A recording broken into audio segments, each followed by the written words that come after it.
Bienvenidas amigas, bienvenidos amigos a un programa más de Conversando con Correa y siempre invitados muy interesantes. Ahora tengo que agradecer la presencia de Saúl Méndez, un histórico sindicalista panameño, hoy asilado político por el Lofer, también perseguido.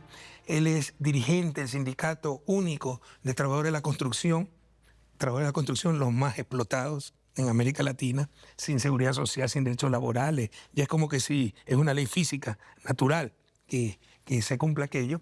En todo caso, también ha sido candidato presidencial de 2019 en Panamá. Así que es un honor, un privilegio tenerlo este día en nuestro programa. Muchas gracias, Saúl, por haber aceptado mi invitación. Gracias por la invitación, un gusto poder compartir contigo en tu programa y saludar igual a todos los que van a ver, a escuchar, ya sea por la televisión, por las redes sociales, pues este importante programa. Bueno, desde algún lugar del continente, Sin duda, está siendo perseguido Saúl como tantos otros dirigentes. Bienvenido al club, del Lofer, de la judicialización de la política e incluso ahora de la judicialización del sindicalismo, ¿no? Así es. Tienes asilo político por la persecución, por tu lucha sindical, tu lucha por los derechos de los panameños. ¿Cómo empezó esta persecución y quién crees que está detrás de ella? Esta persecución en realidad es una persecución que se viene profundizando, ¿no? Creemos que los últimos intereses que están detrás de esto tienen que ver con First Quantum, que es una minera canadiense con capital de varios países y empresa privada, y tiene que ver con la lucha que desarrolló el pueblo en el año 23, que derrotó ese proyecto minero. Y esto ha concitado meterse con los intereses de las 115 ultramillonarios que son los dueños del país, o creen ellos ser los dueños del país. En aquel momento hubo amenazas de muerte, hubo persecución también, presentamos una denuncia a la OIT. La OIT, la Comisión de Libertad Sindical, se pronuncia en marzo de este año, planteando dos elementos fundamentales. Primero, preservar la vida mía y del compañero Jaime Caballero, que hoy es un preso político del régimen de José Raúl Mulino, el dictadorzuelo, que es la categoría que le hemos dado. Está en una cárcel de máxima seguridad donde hay gente ya condenada, los delincuentes más peligrosos del país están allí, y han utilizado el Ministerio Público, que además nombró como Procurador General de la Nación a un empleado de él, un abogado personal que lo defendió en una causa de corrupción del gobierno de Martinelli, recordemos Finmecánica, que es un conglomerado italiano que vendió con sobrecosto a Panamá. Él estuvo vinculado, José Raúl, pero como en Panamá la justicia no opera ni para los oligarcas ni para los políticos corruptos. Temo que es en toda Latinoamérica. Entonces, pues se libró de eso, como muchos otros. Así que allí es donde, digamos, hemos analizado que se centra la persecución actual.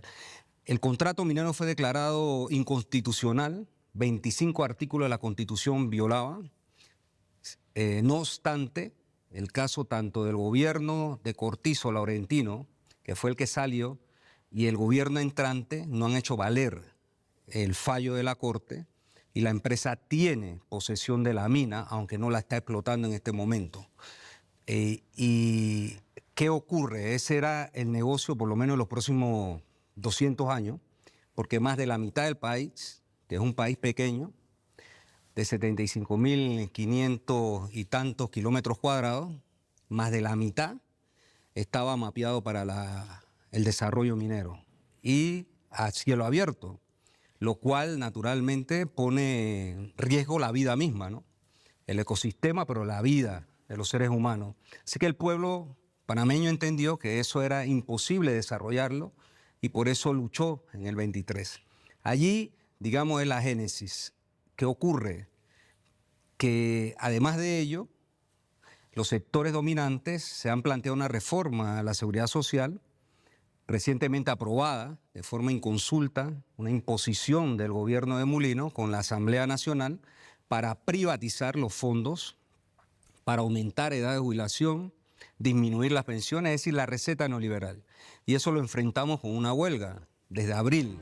sectores docentes, trabajadores del sector bananero, trabajadores de la construcción, comunidades indígenas, caso de Arimay en Darién, el caso de Bocas del Toro, en el cual no solo se asesinó a una niña de 1 año y 8 meses, sino a otros 2 compatriotas, y se reprimió a mansalva. En la cárcel de máxima seguridad, que es la Megahoya, fue a dar también 2 dirigentes sindicales de Citraibana, que es un sindicato bananero de la provincia de Bocas del Toro. Allí entraron caciques también de la comunidad en Verá, como una manera de someter. Y luego entonces en Bocas del Toro se declara un estado de sitio, donde entraron brutalmente. Hay denuncias allí también de violación de derechos humanos, tortura, malos tratos que se le dio a la población para imponerse contra la voluntad del pueblo en torno a la reforma también del Seguro Social.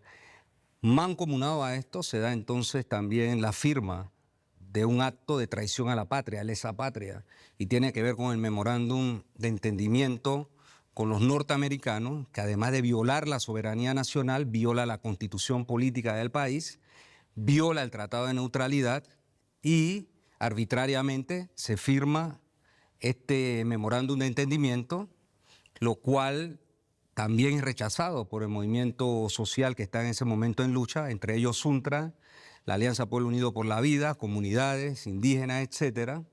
Así que digamos que hubo todo un concierto de poner en el tapete público una cantidad de temas sensitivos y con ello el rechazo de la población, pero también para imponer este mecanismo se utilizó todo el poder del Estado para perseguir.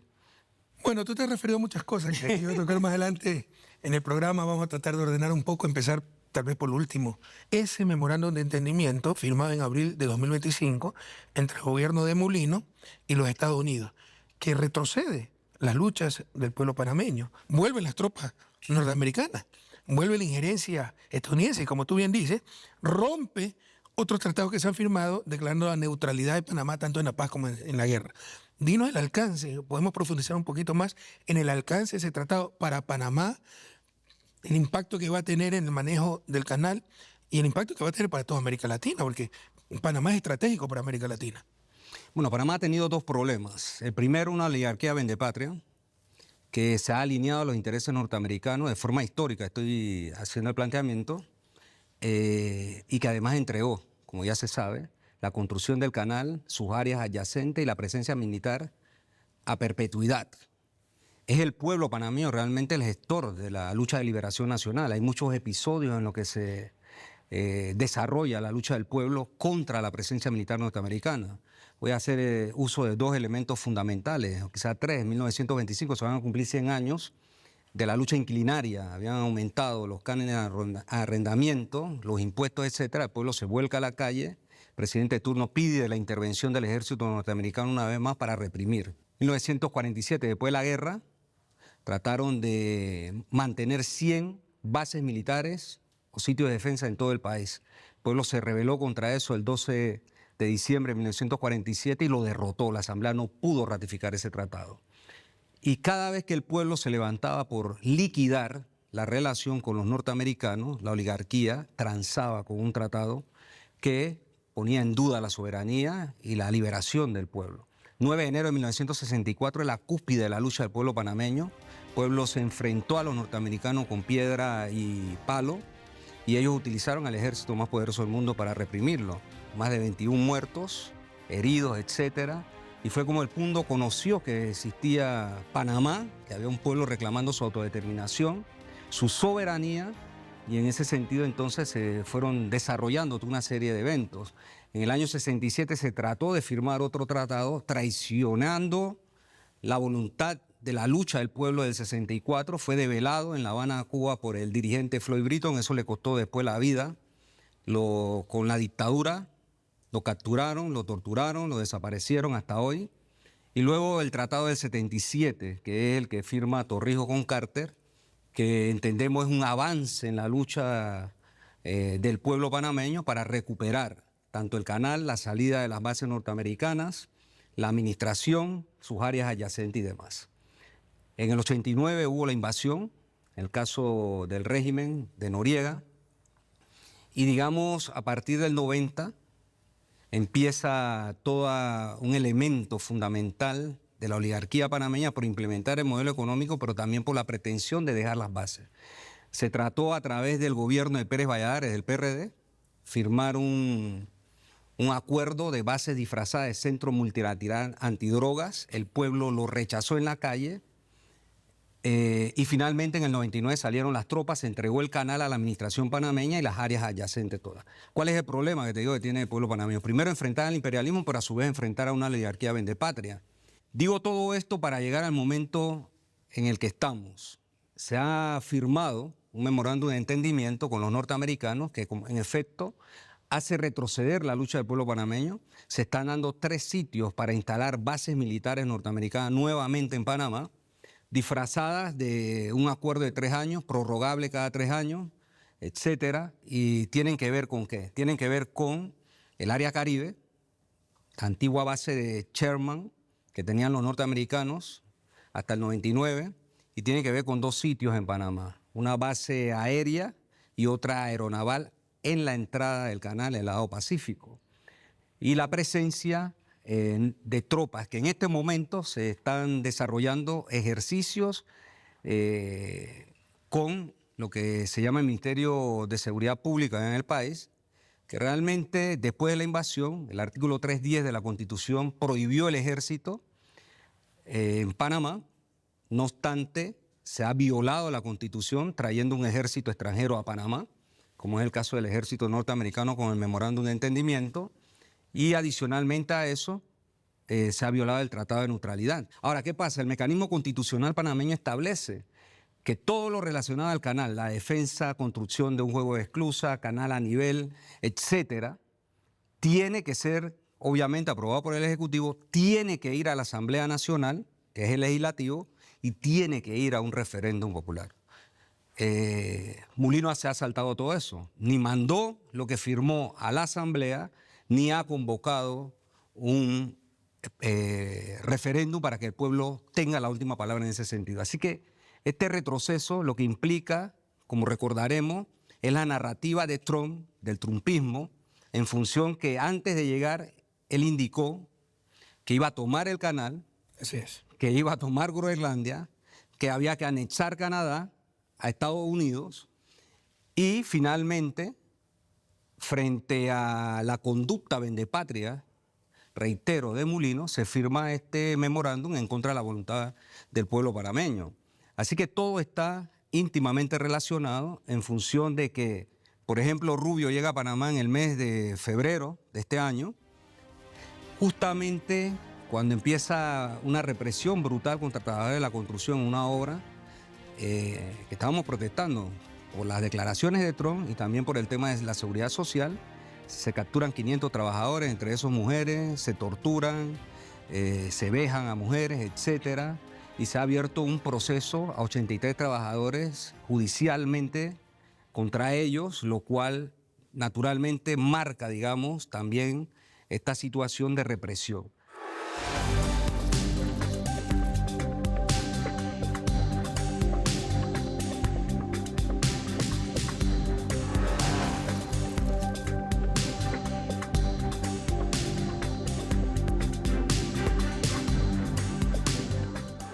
De acuerdo, rompe la Constitución, rompe todos los procedimientos del marco institucional, rompe la soberanía del país, tropas extranjeras en suelo patrio. Pero ¿cuál es la implicación directa sobre el canal? ¿Hay el riesgo de que en un momento dado tomen el canal? ¿Control del canal?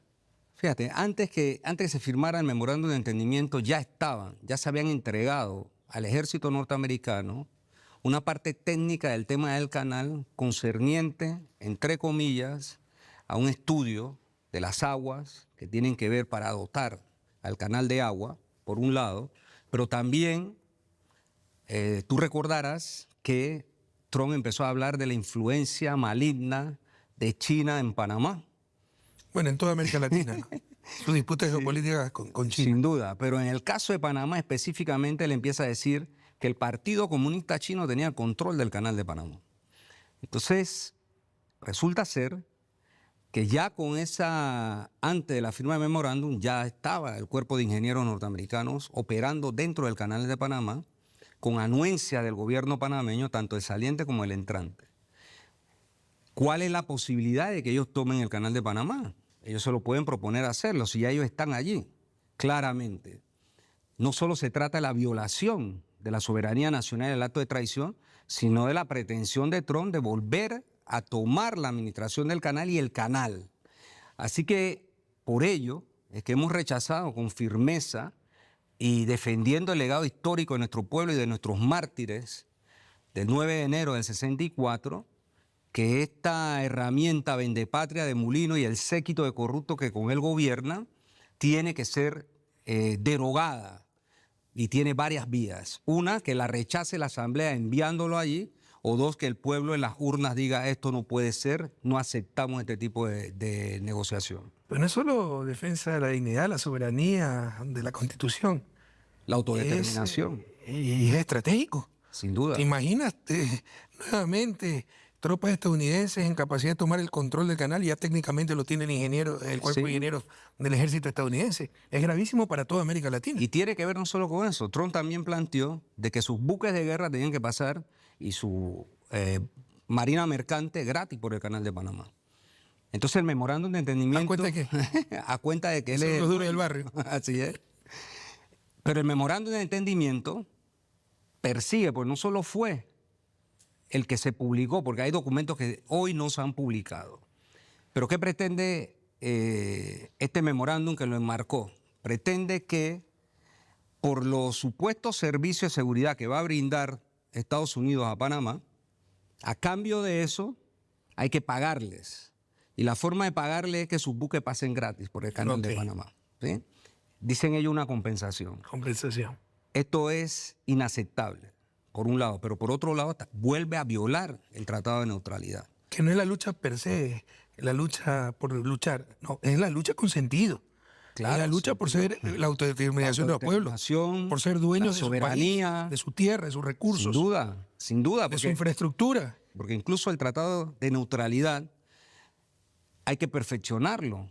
Cuando los norteamericanos lo ratificaron en el Congreso, incluyeron enmiendas. Entre esas, una famosa enmienda de Concini, que según la legislación de ellos, porque eso lo aprobaron fue ellos, eso no fue ratificado en Panamá ni por los panameños, finalmente ellos abrogan el derecho, cuando ellos creen que el canal está en riesgo, de poder invadir todo el territorio nacional, lo cual obviamente también es altamente cuestionado, que en pleno siglo XXI hayan este tipo de aspiraciones de poder invadir todo un país, y ya lo estamos viendo. O sea, si los norteamericanos hoy inventan, como han inventado lo de China en Panamá y del Partido Comunista controlando el canal, etcétera, toda esa fantasía, inventan, por ejemplo, anclar sus buques en el Caribe como lo han hecho hoy, de guerra. No, mañana dicen que si hay un gobierno democrático, popular, nacionalista a Panamá,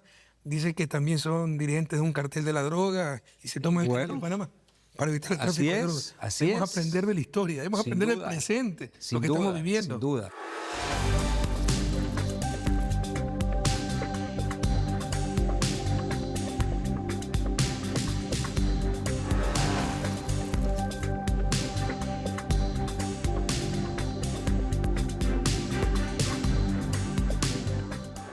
Sí, lastimosamente Latinoamérica no aprende su historia, ¿no?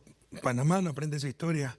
Recuerden que este dictador, Manuel Antonio Noriega, era primero colaborador de los gringos, empleado de la CIA. Luego, pues, ya no le sirvió, invadieron para liberar de la dictadura a Panamá. Más adelante, los mismos serviciales, intereses foráneos, dejan de ser útiles y los van a acusar de narcotráfico o cualquier cosa, y las tropas están ahí para tomar el control del canal. Ojalá aprendamos de la historia. Pero el otro problema es que los peligros no solo son externos, ¿no?, sino internos. Una oligarquía no solo panameña, latinoamericana, que habla español pero piensa en inglés cuando piensa, ¿no? Y tremendamente entreguista, pero que controla todos los poderes fácticos, poder mediático, económico, religioso, gran parte del poder militar, etc. Pero bueno, hay que seguir luchando y resistiendo. En todo caso, no solo se trata del acuerdo firmado en abril. Quieren entregar puertos a consorcios privados estadounidenses, ¿no? Bueno, los puertos casualmente fueron privatizados en el periodo del 98, el gobierno de Pérez Valladares. Los puertos son de Panamá. Se dieron en la modalidad de concesión administrativa. Puerto de Cristóbal, Puerto de Balboa. Y esto bajo la narrativa de Trump, que está controlado por una empresa china, es la Hutchison.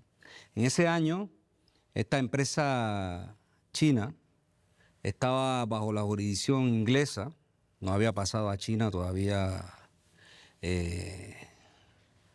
Hong Kong, y se da la concesión por 25 años.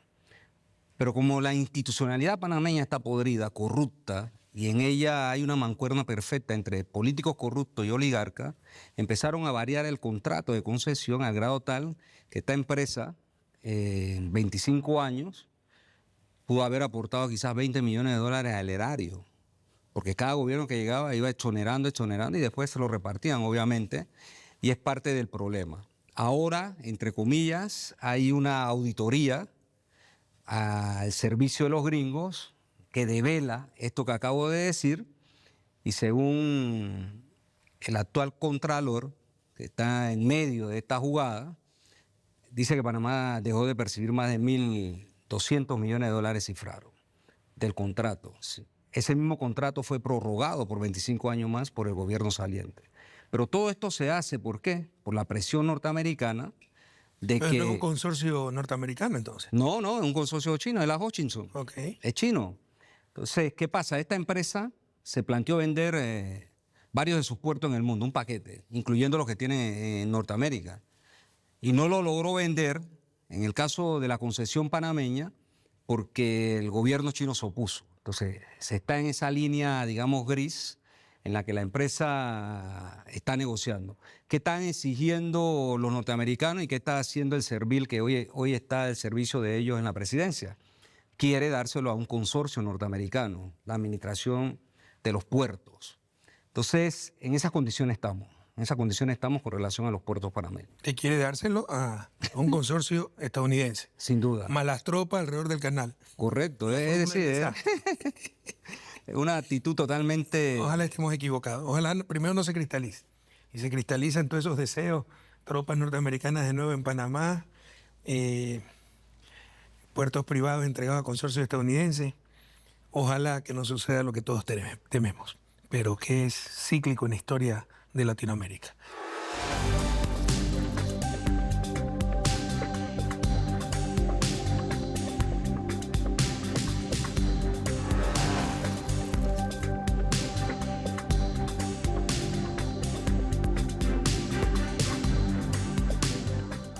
Para finalizar esta muy interesante entrevista, Saúl, y agradeciéndote nuevamente el haberla aceptado. Panamá en este momento es el país latinoamericano de mayor ingreso per cápita, pero gran parte de ese ingreso es debido a servicios financieros, en dolarización, y es un país que muchos lo consideran y está catalogado como paraíso fiscal, es decir, no transparentan adecuadamente las cuentas, las empresas que se generan.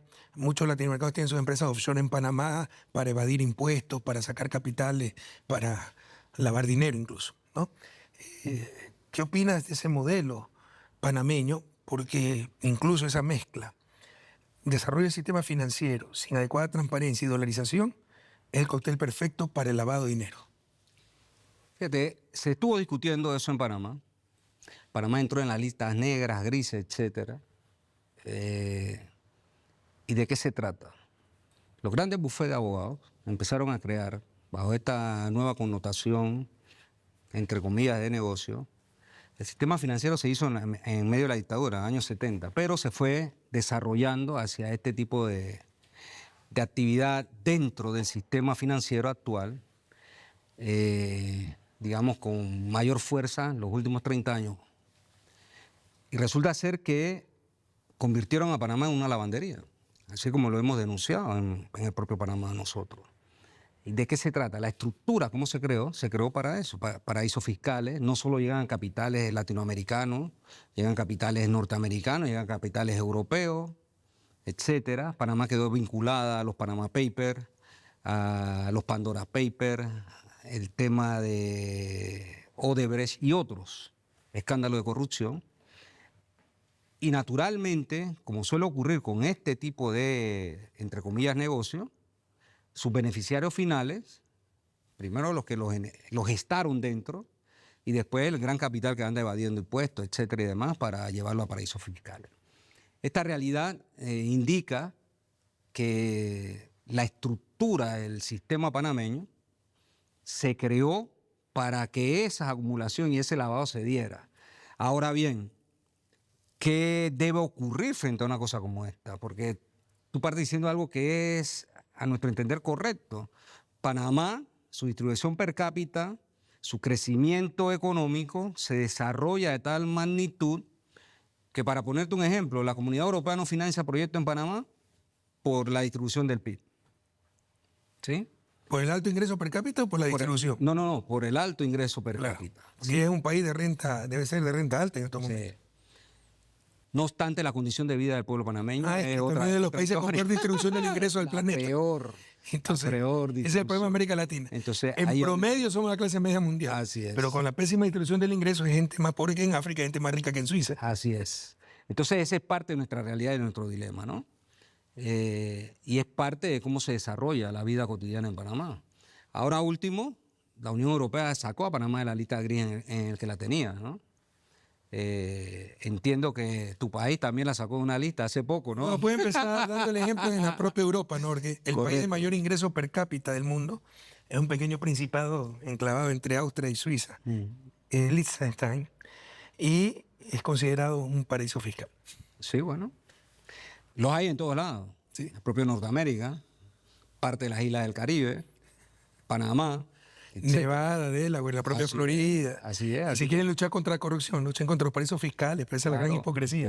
Claro. Entonces, sin duda que es parte de un debate global, un debate nacional, donde en el caso panameño se desarrolla esta actividad, y también un problema de orden de distribución de esa riqueza que se genera en los países. Es el pecado de toda América Latina. Y pecado original, ¿eh? Sí. Porque nacimos desiguales, la independencia no cambió la estructura de poder, la exclusión social, males que siguen hasta nuestros días. Sí. Saúl, no te imaginas el placer que me va a conversar contigo. Gracias. Realmente te agradezco mucho el haber aceptado mi invitación. Y con ustedes, amigas y amigos, hasta un nuevo episodio de Conversando con Correa.